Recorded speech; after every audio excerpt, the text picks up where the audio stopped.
Welcome to our channel. Today we how to enable recurring payments with Xano and Stripe, beginner guide step by step clearly. To enable recurring payments with Xano and Stripe, start by logging into your Xano account.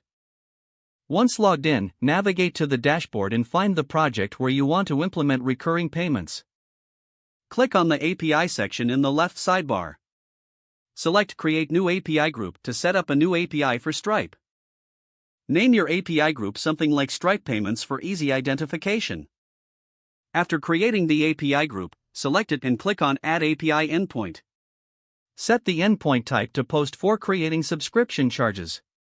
In the endpoint settings, name your endpoint Create Subscription. Next, you'll need to define the input parameters.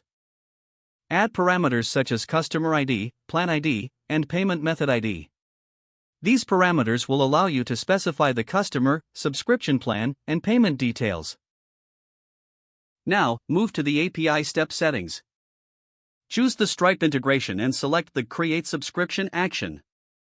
In the configuration, map the input parameters to the corresponding fields in Stripe. For Customer ID, link it to the Stripe Customer ID. Link the Plan ID to the subscription plan you created in Stripe. Set Payment Method ID to the user's payment method for processing the payment. Click Save to finalize your endpoint configuration. Next, you need to create a Stripe customer if you haven't already. Go to your Stripe dashboard and select Customers. Click on New Customer to create a new customer profile. Fill in the required details like email and payment method. Once the customer is created, take note of their customer ID. This customer ID will be used in the Xano API. Return to your Xano project and test the Create Subscription endpoint.